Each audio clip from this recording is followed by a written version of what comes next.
up, you beautiful bastards? You're watching The Philip DeFranco Show, and we got a lot of news to talk about today. We've got Moist Critical and TikTok suing the United States. There was a shooting at Drake's house amid this wild beef with Kendrick Lamar. New Mr. Beast news exposes a growing trend. We break down the global glasses crisis, and we look into what now after Israeli forces seize the Gaza side of the key Rafah border crossing. And then there's even more we got to talk about today, so just buckle up, hit that like button to let YouTube know you like these big daily dives into the news, and let's jump into it. Starting with really troubling news that a lot of people are like celebrating or even memeing about. Police say that a security guard's been seriously injured in a shooting outside of Drake's home in Toronto. Right, and reportedly it happened around 2 a.m. Officials saying it's unclear if Drake was actually home while it happened, though his team is reportedly cooperating with the investigation, and the security guard that was shot is currently at the hospital where he received surgery. But as far as the suspect or suspects, they fled the scene in a vehicle, and while the shooting was caught on video, police have not offered descriptions of them or the car yet. And as far as what the hell happened, why did this happen? You had the inspector of the Integrated Gun and Gang Task Force telling news outlets this morning, I cannot speak to a motive at this time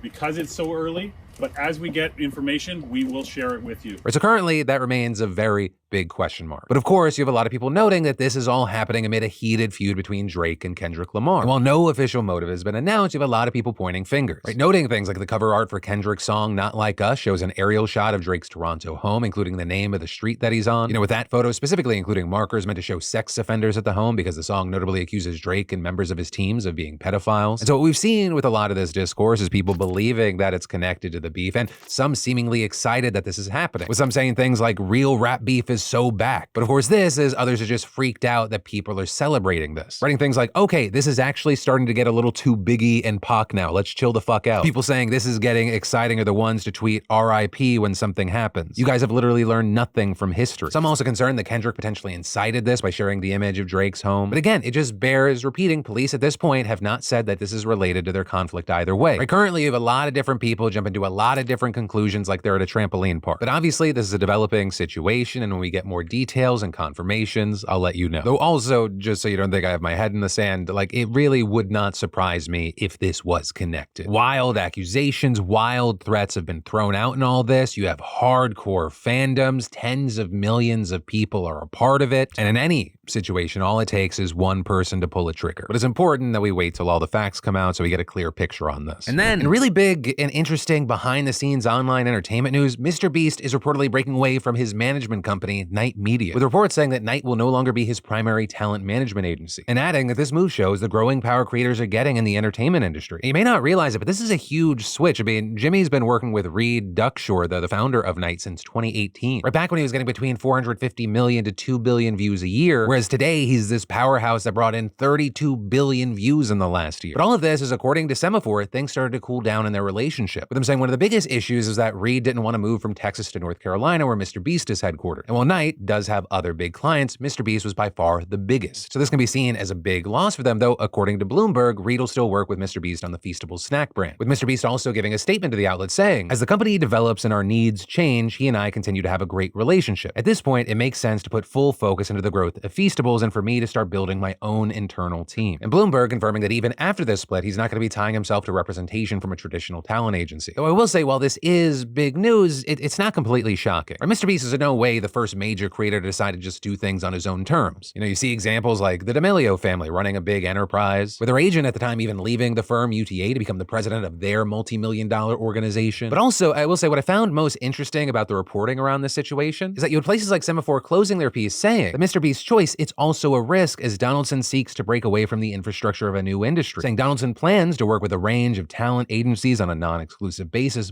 but some firms are privately reluctant to work with the creator who has a reputation for being a tough client, which had the drama lover in me going, ooh, tell me more. Though I will say, I can't imagine what it is to operate at that level for such an extended period of time, right? I view my job, I view content creation in general as this marathon once you break into it. But seemingly everything Mr. Beast is like, they are running a marathon, but they're like the Kenyan runner that's winning the marathon, right? Where you're just like watching in awe, like, did you just sprint a marathon? But then also they go to sleep, wake up, and do it again. Right? They're producing YouTube videos at scales I've never seen before. They have the massive Feastables business. They also just inked that Amazon Prime Video deal. Like, it's all exciting things, but I'm just tired at the thought of having to do any of it. But that also speaks to how make or break finding and building the right team is going to be here. And so as far as if this is going to be the right move, time will tell. And then YouTuber Moist Critical is suing U.S. immigration, though it doesn't have to do with YouTube. Because while he didn't say specifically what offices, he said that immigration allegedly made it nearly impossible for 3 Australian members of his esports organization's Apex Legends team to get into the United States. Right at first, they were flat out denied entry for one tournament, with Moist saying he didn't understand why. One of the reasons they gave us was they didn't believe they were as highly ranked as we stated they were, even though we gave them all of the leaderboards, the official standings, and they could also just Google that if they didn't believe us. They even had an EA official vouch for them, but that didn't work either. It prevented our team from coming into the country, which upended our entire plans of having them here for the Split 1. Now, thankfully, Moist says they were able to compete in Canada, where they qualified for a major tournament that recently took place in LA. But since the team members were denied entry so many times, they couldn't make it to LA together. And so Moist decided to take an L and release the team. But because these players had no chance of entry under Moist Esports' umbrella, they had to try on their own. But even that was a whole ordeal, because 2 out of the 3 Australian players were denied ESTA visas, which are notably supposed to be relatively easy to get. Why were 2 of them rejected, but MT's was accepted? They were in the same boat, and yet for some reason, it was him that was okay, but the other 2, no, they're a danger. And so for the other 2, they had to go through this whole long process of getting in-person interviews, which involved them flying from Canada to Lisbon, then Lisbon to LA, and they only landed in the US with very little time before the tournament to prepare with the rest of the group, where despite all these headaches, despite the odds, the team ended up competing well. Though notably, they weren't able to play as Moist Esports. They ended up having to play as Not Moist. I couldn't be more proud of this group of gentlemen, of which I am not associated with on any paperwork whatsoever.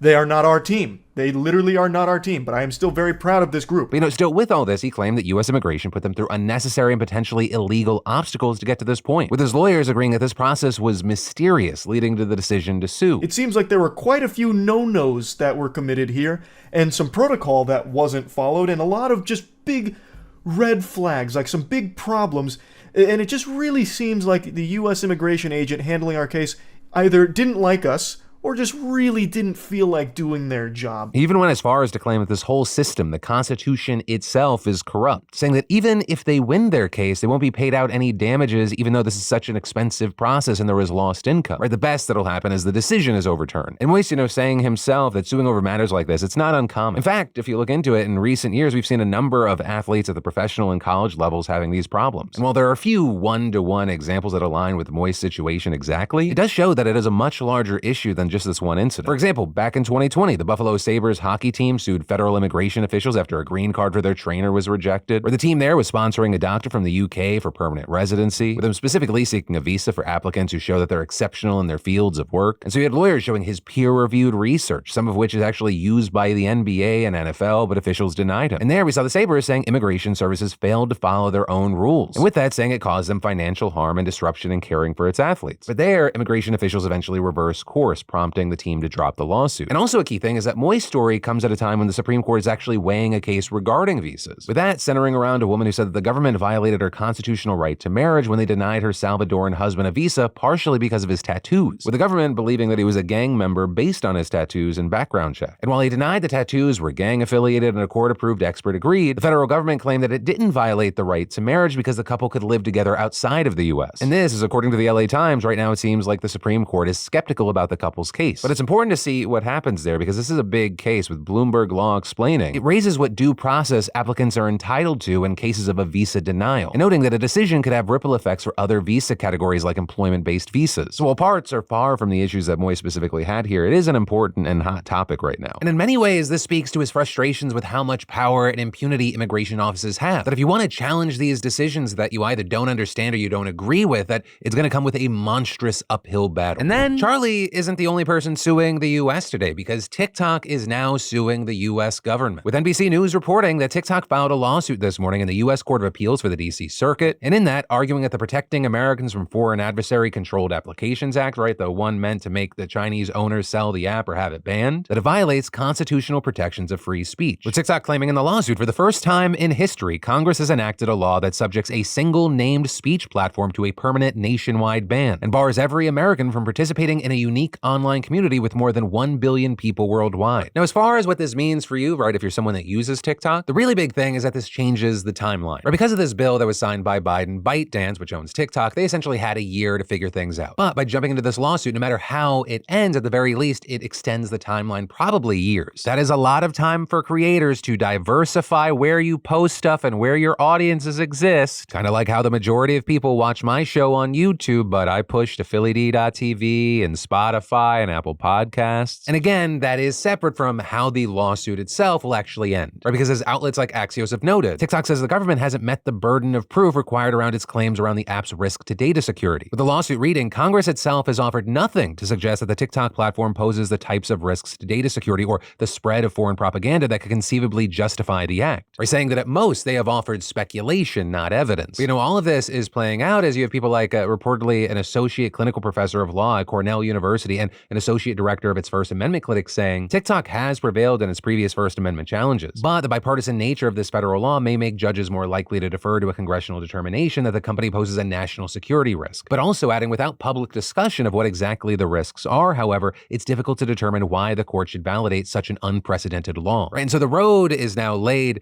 in front of TikTok and the US government, and it's going to be interesting to watch it play out. And then I'll get right back to the news, but first I got to say we did it. From K-pop to comedy, Timberlake to Broadway, EDC to stadium soccer. Our weekly SeatGeek $500 giveaway has sent beautiful bastards like you to all types of events over the last several months. Right? And for those new to the show, SeatGeek is the #1 rated live event ticketing app with over 28 million downloads and access to a wide array of entertainment to get you and a loved one out of the house. And my team's worked with SeatGeek to extend our weekly giveaway. $500 in credit towards any of SeatGeek's 70,000 events continues here at the PDS, and entering honestly couldn't be easier. Simply add code PDS to your SeatGeek account and get $10 off, and you could be one of our lucky weekly winners. Also, if you're completely new to SeatGeek, you can also add code Phil for $20 off your first purchase. But again, even for SeatGeek vets, we got you covered. Code PDS gets you $10 off any purchase, and again, you'll be entered for your chance at a $500 SeatGeek credit, no purchase necessary. Also, if you're interested in a chance to win $1,000 of SeatGeek credit, Daily Dip newsletter subscribers can earn double entry and double winning. So just keep up with the PDS in your inbox and subscribe today. And then, right now we're seeing some absolutely wild international weather events play out. And all of this feels like it's becoming more and more common. I mean, just look at the massive flooding in Kenya and Brazil, or the severe drought in the Philippines. Right, over in Kenya, over 212,000 people have been displaced because of crazy rainfall and massive flooding near the capital, with part of that including deadly flash floods, which have killed at least 228 people and left 72 missing. While heavy rain in May is common in Kenya, in just the first 2 days of May, they've seen more than half a month's worth of rainfall. And experts believe that this has been caused by two weather patterns: El Nino and warmer waters making their way across the Indian Ocean, all of which is fueled by global warming. And while that's bad enough, the human response to the disaster has left many angered. There's a general sentiment that not enough is being done by the Kenyan government to help with rescue efforts, or that it failed to prepare for the storms even though it had early warning signs. Now, that being said, some have defended them and pointed to the 115 refugee camps it set up and its plans to heavily expand that number. But things there may just get worse before they stand a chance of getting better, because the Interior Cabinet Ministry announced that 178 dams and reservoirs will likely spill over, with residents near them given 24 hours to get out or face being forcibly removed from their homes. Plus, on top of that, the flooding has not only destroyed homes, but also contaminated the water supply. And what's wild is that's almost the exact thing that's playing out over in Brazil. Right there, over half of its states are dealing with flooding, leading to more than 20,000 people being left homeless, and a major state being almost literally completely incapacitated. Right, in just about a week and a half, it was hit with about 3 months worth of rain. Its infrastructure is almost completely underwater, and people need to get around in boats. And things there aren't expected to change for at least several weeks, and they could get even worse as more rainfall is expected. Plus, just to have a little cherry on top, temperatures there are expected to drop into the 50s. Well, that's not super cold. Normally, it is cold for Brazil, and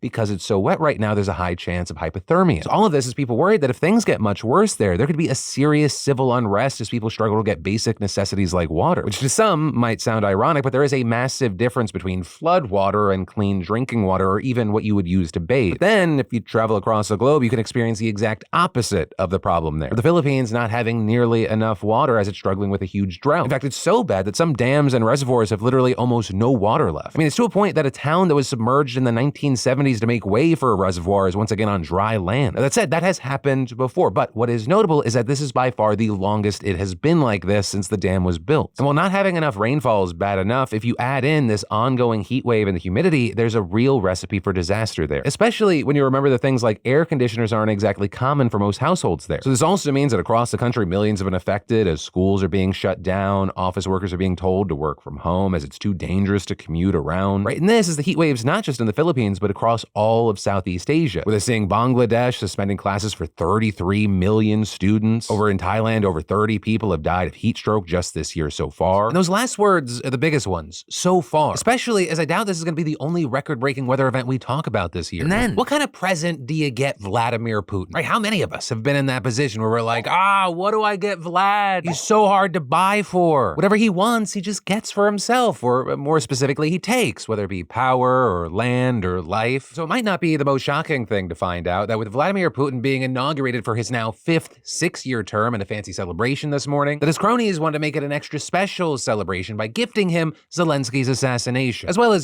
some others, but definitely Zelensky was the banana in the banana split. Right, and all of that according to Ukrainian intelligence services, who have arrested 2 Ukrainian colonels and charged them with treason for allegedly working with the Russian FSB to set something up. And as far as the plan, it seems to involve using drones and explosives to target the Ukrainian officials, all of which were provided by the Russian FSB. Or in the case of Zelensky, one of the tasks of the FSB's agent network was to find perpetrators among the military close to the president's security who would take the head of state hostage and then kill him. Although with this, it should be mentioned that outside of some images that allegedly show the would-be assassins and their equipment, not much information was provided by the SBU. And notably, if this had been successful, it would have not only taken out Zelensky, but other key figures like the 2 leaders of Ukraine's biggest intelligence agencies. And so today, Vlad may be a little bit sad, especially as this isn't the first attempt on Zelensky's life by Russia, right? With some of the most notable being like in April of this year, a Polish man was picked up by Polish police for working on a plot against Ukraine's president. And back in 2023, a Ukrainian woman down south was arrested after she was caught red-handed trying to pass off information about Zelensky's visit to a city there so Russia could hit him with an airstrike. Though, of course, the most infamous attempt was during the initial invasion, where Russia actually tried to land paratroopers into Kyiv to kill Zelensky, which I was actually surprised to find this is historically not normal. Targeting foreign leaders during a war is pretty unheard of outside of extreme cases like trying to kill Hitler, which if you think about it, does actually make sense, right? It opens up Pandora's box of assassination attempts after assassination attempts. But seemingly here, this is something very much on the table, so we'll have to see how all this plays out. And then it has been a whirlwind couple of days when it comes to news on Israel and Gaza. But some of the biggest news today is that the Israeli military has entered Rafah and taken control of its border crossing with Egypt. And a key takeaway here is that according to the New York Times, this offensive doesn't appear to be a full ground invasion. Instead, it's reportedly aimed at specifically destroying Hamas fighters and infrastructure in Rafah that were used in an attack that killed 4 Israeli soldiers over the weekend. Though with that, the Israeli defense minister vowed just this morning that the operation in Rafah will not stop until Hamas is eliminated in the area or the first hostage returns to Israel. And so far, as of recording, Israeli strikes across Rafah have reportedly killed at least 23 Palestinians, including at least 6 women and 5 children. Though notably, the humanitarian fallout from this operation has the potential to be far more deadly, right? And a lot of that has to do with that border crossing that Israeli forces have taken control of. You have the Israeli military claiming they did that after receiving intelligence it was, quote, being used for terrorist purposes, and specifically alleging that the area around the crossing was used to launch the attack this weekend that killed 4 Israeli soldiers near the Kerem Shalom border crossing, with that attack also leading to the closure of that border crossing. And another key thing is that this latest offensive has now led to the closure of the Rafah border crossing as well. And that's absolutely huge, as these are the 2 main points of entry for humanitarian aid into Gaza. Or in the words of the spokesperson for the UN Humanitarian Office, Israel has choked off the 2 main arteries for getting aid into Gaza, with them also noting that if fuel is not able to enter, it would, quote, be a very effective way of putting the humanitarian operation in its grave. And in fact, as the Rafah offensive was beginning this morning, UNRWA warned that the catastrophic hunger faced by people, especially in northern Gaza, will get much worse if these supply routes are interrupted. And this, as the head of the UN has previously warned that an entirely preventable human-made famine is imminent in northern Gaza. And of course, some additional context to keep in mind here is that the Israeli government, and even in some cases Israeli citizens, have been criticized for blocking access to aid in Gaza for almost the entirety of this war, with aid groups and foreign diplomats accusing Israeli forces of arbitrarily turning away aid and systematically limiting deliveries, with UN officials also noting that over 200 aid workers have been killed in Gaza during war. And now today, we're also seeing reports that the so-called safe zone that Israel had told Gazans in Rafah to flee to, that is neither safe nor equipped to receive them, right? And that's coming from both UN and European officials who are warning that Israel's order to evacuate parts of the city yesterday may amount to a war crime. Also, another aspect of this whole situation is, as we're seeing this offensive underway, right, that is playing out as reportedly there is a ceasefire deal on the table and Israeli negotiators are back in Cairo. Right, because like we talked about yesterday, Hamas has accepted a Qatari-Egyptian proposal for a ceasefire. Though really, we later learned that it was more that they put forward a counter-offer to an earlier Israeli proposal, with then the Israeli government responding by saying that proposal was far from meeting Israel's core demands. But still with that, saying they would send a delegation to Egypt in an effort to, quote, maximize the possibility of reaching an agreement on terms acceptable to Israel. With of course a big part of that being confirming that Israel would still continue its operation in Rafah, with reportedly the aim being to apply military pressure to Hamas to advance the release of hostages and achieve the other objectives of the war. Though with that, you have experts saying that the Israeli assault in Rafah could drive ceasefire talks in one of two directions. Right? It could increase pressure on Hamas to make a deal, or it could make Hamas even less inclined to negotiate. And while at this point it seems like both sides are willing to an agreement that would include a first phase ceasefire and hostage release, critically, they still agree on the most fundamental question, whether an agreement would actually put a permanent end to the war. Because permanent versus temporary ceasefire, that's a pretty big divide. And also a thing to consider as all of this is playing out is that Netanyahu may also be thinking about his own political survival, right? Because we've actually seen thousands of Israelis around the country joining rallies calling for Netanyahu to agree to the terms Hamas proposed yesterday. But at the same time, some have speculated that he faces more pressure from right-wing members of his government to keep the war going, with a senior fellow at the Middle East Institute telling the Times that Netanyahu needs the Rafah operation to remain in power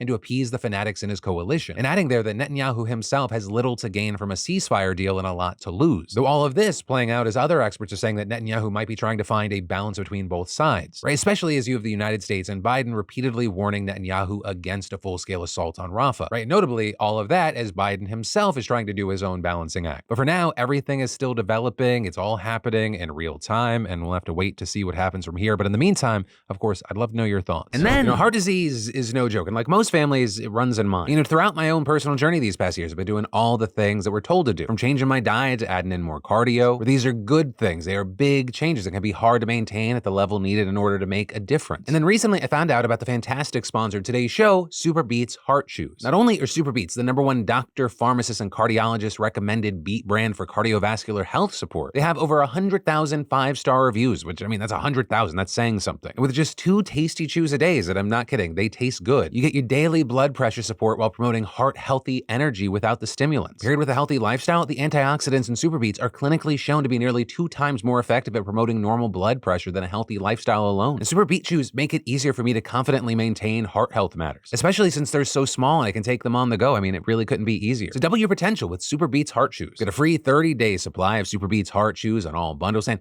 15% off your first order by going to getsuperbeets.com and use code DeFranco. That's getsuperbeets.com. Code DeFranco. And then, so I've got some good news and some bad news for you. The bad news is sometimes roughly between your 40s and your 60s, the lenses in your eyeballs, they're going to stiffen, making you farsighted. Right? It's a condition known as presbyopia, and everyone eventually gets it. You, me, someone you like, someone you hate. Time is the great equalizer. And presbyopia accounts for the vast majority of preventable or untreated vision impairments worldwide, according to the World Health Organization. But the good news is that you can easily fix it with a pair of over-the-counter reading glasses, but only if you have access to said counter and money to buy them in the first place. And sadly, nearly 1 billion people in the developing world can't take that for granted, which is why over 90% of people with untreated presbyopia live in lower middle-income countries. And within sub-Saharan Africa, more than 8 in 10 people with the condition go untreated. To which I know some people might say, so what, Phil? Yeah, it sucks. But blurry vision's got to be at the bottom of the list of problems for these parts of the world, especially compared to infectious diseases like tuberculosis, malaria, and AIDS that are still out of control. But to that, I would say 1, just because other problems exist doesn't mean this one's less important, especially because 2, yeah, it turns out fucked up eyeballs kill people too. Right? People with poor central visual acuity are almost 50% more likely to have a road accident crash, according to the Lancet. And in poor countries where untreated impairments are more common and drivers often obtain a license without undergoing a vision test, those traffic deaths make up more than 90% of the world's total. And that's even though those countries account for only 60% of cars. Right? So we can make a strong guess that simple vision problems may indirectly kill tens, if not hundreds of thousands of people each year. But also, while fatalities are important, the issue is so much bigger than that. Right? For example, young children can have a harder time getting an education, which affects them for the rest of their lives. With the global director of Our Children's Vision, a nonprofit that supplies eyeglasses in Africa, telling the New York Times, many of these kids are classified as poor learners or just dumb and therefore don't progress at school. But then even for people listed as uneducated farmers, the disability takes a toll. With, for example, the outlet talking to an Indian sharecropper who couldn't spot pests on his wheat crops and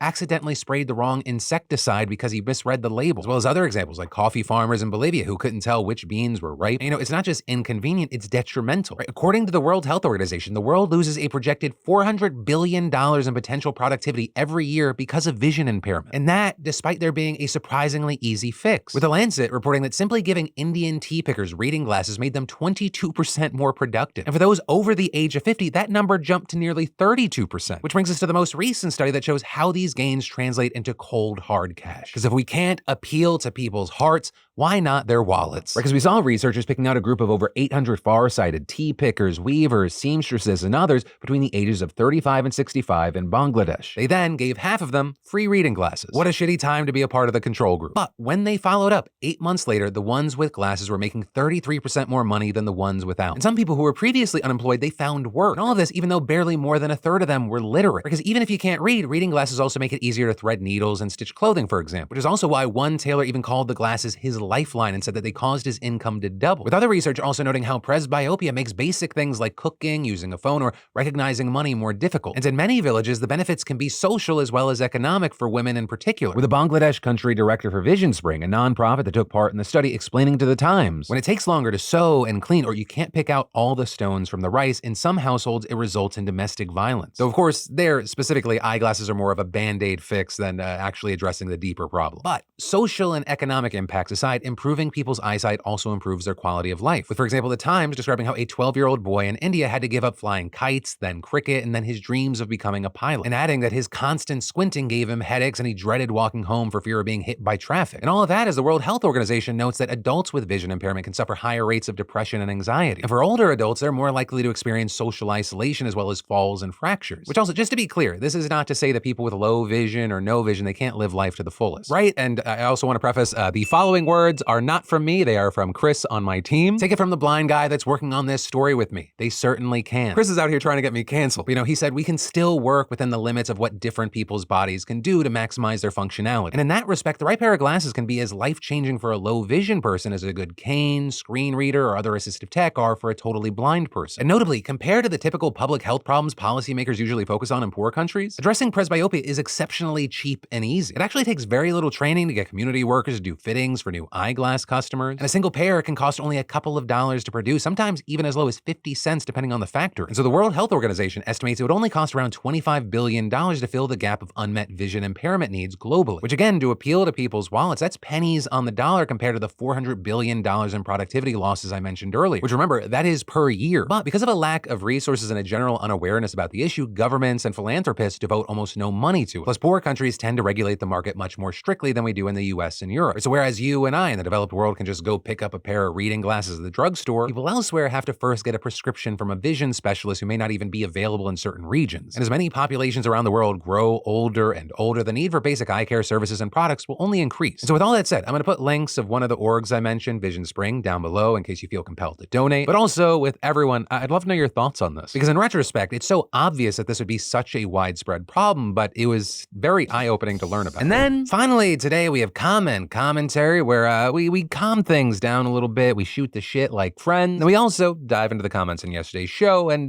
talk about it. Which I will say, on a personal note, I want to apologize to my friends and family today. It has come to my attention that the early access version of Hades 2 is now officially out, and I will be choosing that and myself over you for the next day or so, at least. Which, by the way, if you've never played the first one, best roguelike I've ever played. And the thing that really sealed the deal for me playing this early access rather than waiting is that apparently the save files will transfer. But that's where I'm going to stop there because I'm getting too nerdy. The last personal thing, and it's more an offer if you want to join me, if you're looking for a little spark, sometimes you just need that nudge for a first step. My buddy and I, Davin, started doing a daily 100 challenge. Every day you do 100 push-ups, 100 sit-ups, 100 squats. You finish with like a 2-minute plank. And you can split them however you want. Like I do 4 sets of 25. Right? If you're completely out of shape, you could do 20 sets of 5 starting on your knees. We then send each other a text to say, hey, I did it. Fucko, did you do it? This is mine from yesterday, which is just day 3. And so if you want to join in on the daily 100, just start with us today. I'm going to be annoying. I'm going to start posting it to my Instagram story. Also, I will say, when I told some people about this yesterday, they were like, that already is a thing. It's the One Punch Man challenge. But I looked into it, and that apparently is also you run 10 kilometers a day, and fuck that. Granted, yesterday I also did an 8-mile hike, but I'm not running 10 kilometers a day. My knees will explode. Anyway, let's jump into those comments. Starting with most of the commentary around the Drake Kendrick stuff being people just talking about their favorite lines. With Nabbit saying the line, why you trolling like a bitch, ain't you tired? Trying to strike a chord and it's probably A minor, has to be the most diabolical shit ever. With Meggy Pop saying, my 6th graders were talking about this today, crazy. Which actually, with that, yesterday I saw saw this really interesting video. And it was this teacher talking about how when she went into school this week, seeing how her students were talking about the Drake versus Kendrick Lamar situation was so eye-opening. I, up until today, taught at a very Drake-centric high school. Rich Baby Daddy is the most frequently requested song to put on my class playlist. If I ask students what they're listening to in their headphones, Drake. The week after the leak was a nightmare. But today I walk in and I can feel that there has been a tectonic shift. The second I walked into the building, I could hear the buzz. I could kind of overhear the conversations, and I was like, oh my God, this is a Kendrick school now. I polled my classes on what they thought, and they were ready to throw down for Kendrick. I had like one Drake defender in each class, if that. And honestly, I feel bad for those kids because they were getting screamed at. I had a kid walk into class, phone over his head, blasting BBL Drizzy. And then he went up to his friends and got them to freestyle on it. Like, excuse me? This was a Drake high school. I have students who hate reading who are doing the most meticulous, close reading of these lyrics that I have ever seen. But then also, as far as a heavier conversation, there was a lot of talk about the pastor's wife who died. With some like Kendo Landon saying if that pastor didn't murder Micah, I'll be incredibly shocked. Like, yes, he's innocent until proven guilty, but that last bit about having video evidence of her having suicidal ideation and announcing to his congregation she unalived herself before the cops determined what the cause was, it reeks of trying to get ahead of the story. There were also comments like that from Nico, who claimed, I worked with Micah. She was a server at a local chain. She was the salt of the earth, and I hope she sees justice. The whole community here is pretty up in arms about it, which is good, but adding without the media attention, this would have been swept under the rug. And others like Mr. Miss Shuffle saying, I know a woman who is the wife of a Baptist preacher. Before he died, you would have thought they were the perfect God-fearing family. I went to school with their son. Well, find out years later after the son of a bitch died, he was beating her within an inch of her life. It wouldn't be outside of the realm of possibility that that preacher killed his wife and is using her past of mental illness to cover his tracks. But that is where your Tuesday evening, Wednesday morning show is gonna end. But don't worry about missing my dumb face and voice, because remember, my name's Philip DeFranco. You've just been filled in. I love yo faces, and I'll see you right back here tomorrow for more news. You on my mind a lot. Don't need no time watch. I don't know how I got you in my pocket spot. Yeah, that's babe. Need you every day. You like my oxygen.